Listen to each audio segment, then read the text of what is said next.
Hello, I'm restoring a tube amplifier, realistic stereo 40/A, made about 1960. It was in the 1961 Radio Shack catalog. I bought it used when I was a young boy, sometime back in the mid 1970s. It was old when I bought it. It had already been worked on some. But I listened to it for a year or so, and it's been mostly stored since then. In the last 30 years, it's been in a garage basement. So I've developed some rust on the little tube covers and the chassis itself. Otherwise, it's in good working condition now, and it sounds great. I've done a lot of work to it. I replaced these capacitors here. They were originally dual 40 microfarads. I bought some new dual 50 microfarads because they were reasonably affordable and they seemed to work well. I replaced all the rest of the electrolytic capacitors. This was a really large one, about this big. I ended up using a large grommet to fill in the space and cut another grommet stuck under it, hold it in there tight. These tubes are 12AX7s, and this is a rectifier tube, 5AR4, something like that. And here, these are the EL84 output tubes, output transformers, power transformer. Originally, the power transformer was just floating around in here, and I've had some grommets under it, tighten it up so it's stable. I replaced the selenium rectifier here that was in this spot. Built a little circuit with some solder lugs, some nice large diodes. I got something with fairly heavy leads, electronically larger than what I needed, really. That circuit mostly supplies the filament voltage for the preamp tubes here.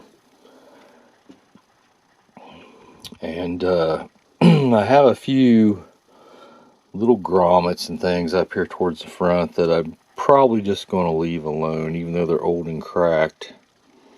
I'm afraid I'll do more damage than good. This back here is the hum balance control.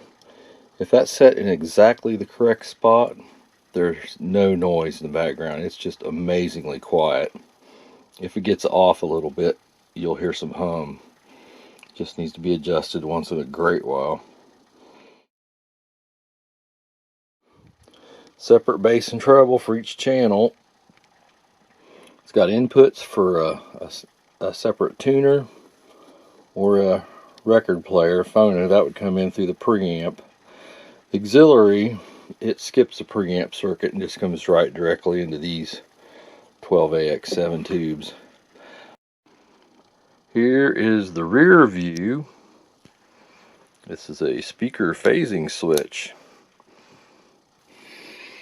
And the speaker outputs, these reddish wires are taps from the transformer. They go on the 4, 8, or 16 ohm settings. Right now they're set on 8 ohms, and I have 2 8 ohm speakers connected.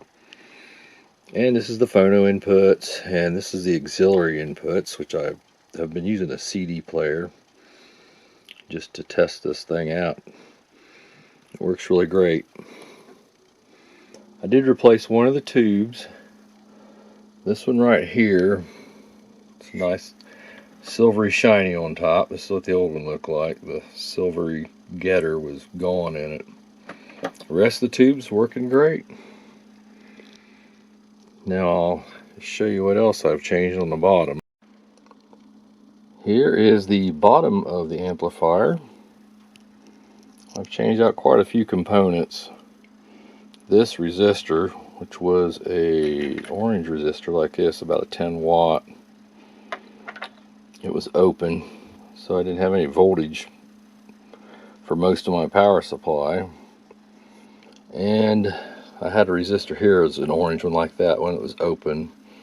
I had another orange one here that I just replaced because it looked like they were all going bad on me. And these were two electrolytic capacitors I changed.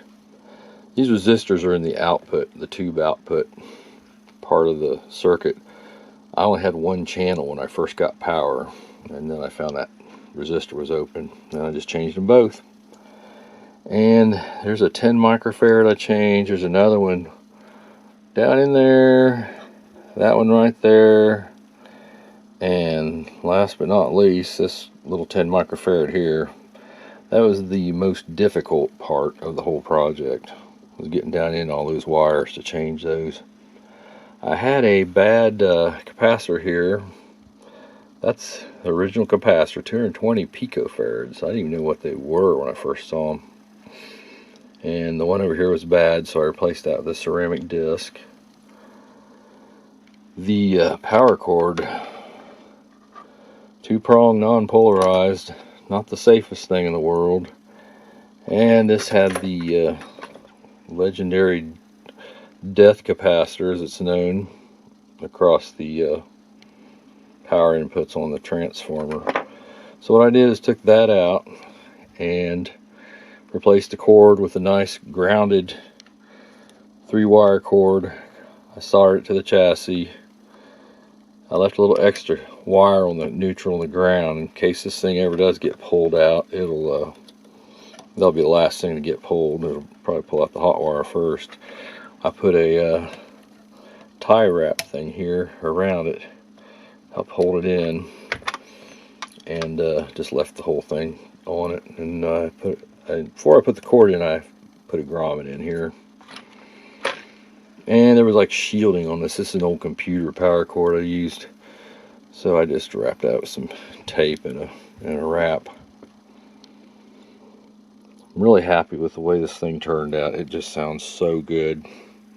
I originally thought I might sell it, but I'm probably not. I'm probably going to listen to it. It just sounds really great. Here is a grommet I did replace. It goes on a mount for the power on light. Still loose in there, but it's not going anyplace. I'm going to use some more of that white liquid electrical tape. Sort of matches the old thread lock stuff that was on it. Now if I want to keep working on this, I would probably maybe get rid of these two pieces of wire, replace it with just one. Same thing over here. I think that was done before I ever got this thing. I don't remember doing that. Of course, it's been many decades. Well, that's about all I got. Maybe I'll get it put back together and see what it looks like. It works great, and I'm really happy with it. This unit has an additional AC output to plug a 2-plug cord in. The insides of it were broken, so I just pulled all that out and then bypassed it when I replaced the cord. I installed the bottom plate and the front bezel. All I have left to do now is attach the top cover. Right now I'm listening to an MP3 file from a CD player going into the auxiliary input. This thing has such an open sound to it. I've been playing my old rock CDs, and I'm hearing things I've never heard before. I left the cover off so we could all look at the pretty glowing tubes. If I wanted to dress this up a little bit, I might get some new tube covers. They're a little shinier. Otherwise, it looks pretty good. Sounds incredible. And I'll get that cover put on. Here's all the parts I ended up taking out.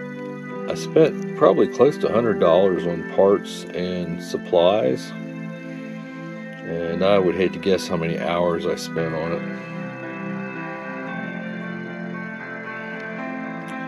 Of going to enjoy listening to this for a long time, I hope. Here's the completed unit with the cover in place. I need to find a good place to sit this so I can listen to it in the house without it being out here on my workbench. I have other things to do out here too. It gets really hot over here above the rectifier tubes, the output tubes. Too hot to lay your hand on. So it has to sit in a good, well ventilated location. Tubes run hot. I've been listening to it for quite some time and I really like the way it sounds. Well, that's about all I got for now. Thanks for watching.